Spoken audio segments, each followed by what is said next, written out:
అక్కడ పత్తి చేలల్లో బాల కార్మికులుగా పనిచేస్తున్నారు ఇద్దరు. సరే, మంచి చెడు కనీసం తినడానికి తిన్న దొరుకుతుంది, అన్యాయం అన్న అనుకున్నాం. కానీ ఈ దేశంలో మహిళలకి మరుగుదొడ్లు కూడా లేవే 60 ఏళ్ల స్వతంత్రం తర్వాత. ప్రపంచంలో మరే దేశంలోనూ కూడా మన దేశంలాగా టాయిలెట్ల కంటే టీవీలు ఎక్కువగా లేవు. టీవీ లేని కుటుంబం దాదాపు లేదు. టాయిలెట్లు మాత్రం 130 కుటుంబాలకే ఉంది. ఇద్దరు ఆడపిల్లలు కూడా కాలకృత్యాల కోసం చెప్పని చీకటి మాటను బయటికి వెళ్ళారు. అంతే, మళ్ళీ తిరిగి రాలేదు.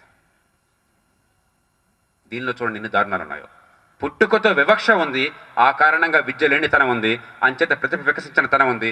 పొట్టకూటి కోసం అని చెప్పని ఊరి బయటకి, జిల్లా బయటకు వెళ్లాల్సిన పరిస్థితి వచ్చింది. కనీసం మరుగుదొడ్లు బాల కార్మికుల తత్వాన్ని కూడా ఆపేటువంటి శక్తి వ్యవస్థకు లేదు. అంచేత చిన్నారి చేతులతో ఆ చిదివిన పాలబార్గు బుగ్గల పసిపాపలు పాపం తిండి కోసం పని చేసుకోవాల్సి వచ్చింది, కాయ కష్టం. కనీసం ఆడపిల్లకి మరుగుదొడ్లు కూడా లేనటువంటి వ్యవస్థ, అంచేత బయటికి పోవాల్సి వచ్చింది. సరే, సమాజంలో కొందరు దుర్మార్గులు ఎప్పుడు ఉంటారు.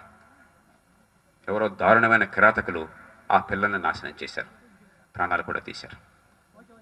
కానీ ఈ దేశంలో వీళ్ళని పట్టుకునే వ్యవస్థ ఉంది, శిక్షించే న్యాయ వ్యవస్థ ఉంది, పోలీస్ యంత్రాంగం ఉంది, నమ్మకం మనకు లేదే. చట్టబద్ధ పాలన ఎక్కడుంది?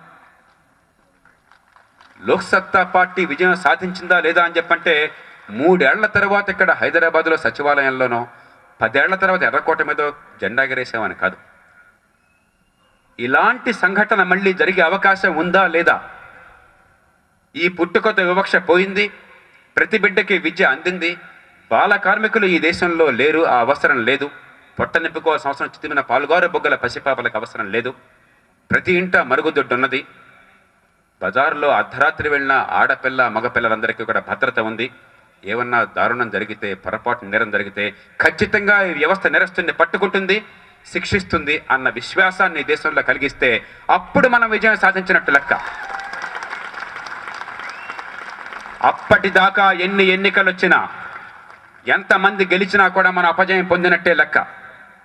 మనం మిగతా పార్టీల్లా కాదు, ఎన్నికల్లో గెలిస్తే గెలిచినట్టు కాదు, ఎన్నికల్లో ఓడితే ఓడినట్టు కాదు.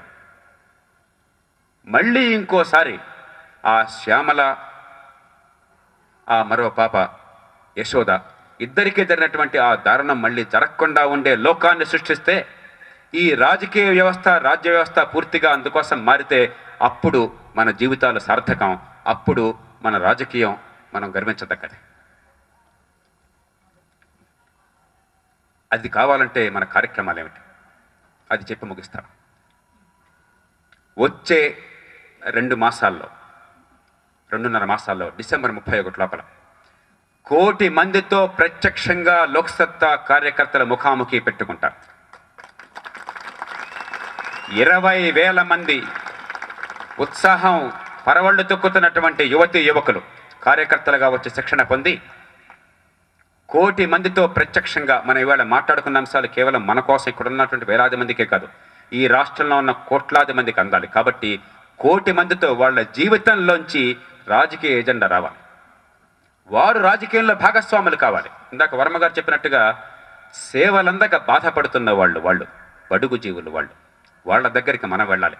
వాళ్ళని మనం తీసుకురావడం కాదు, వాళ్ళ జీవితంలోంచి చర్చ రావాలి, అక్కడి నుంచి రాజకీయం పుట్టాలి. దాని నుంచి ఈ దేశంలో ముందు మానసిక విప్లవం, ఆ తర్వాత రాజకీయ విప్లవం రావాలి. 1 కోటి మందిని చేరుకోవడం డిసెంబర్ 31 లాగా నవంబర్ 15తో ప్రారంభించి నవంబర్ మాసం మొత్తం ఈ రాష్ట్రంలో ప్రతి చోట కూడా అందరికీ విద్య అందడం కోసం ఏ ఏర్పాట్లు చేయాలని చెప్పిన విషయంలో అన్ని వర్గాలని దగ్గరికి తీసుకొచ్చి పెద్ద ఎత్తున వేలాదిగా విద్యా సదస్సులు జరుగుతాయి. దాంతో ఆపడం కాకుండా వేలాది సంక్షేమ హాస్టల్ ఉన్నాయి. ప్రభుత్వం వారు మన పన్నుల డబ్బుని వేలాది కోట్లు వినియోగిస్తున్నారు, కానీ ఖర్చు అవుతుంది, కానీ వినియోగం కావడం లేదు, అనుకున్న ఫలితాలు రావడం లేదు.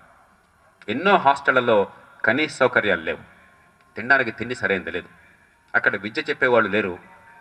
ఆ హాస్టల్లో డబ్బు ఖర్చు అవుతున్నా కూడా ఆ బిడ్డల మేధో వికాసం లేకుండా అడిగిపోతున్నాం.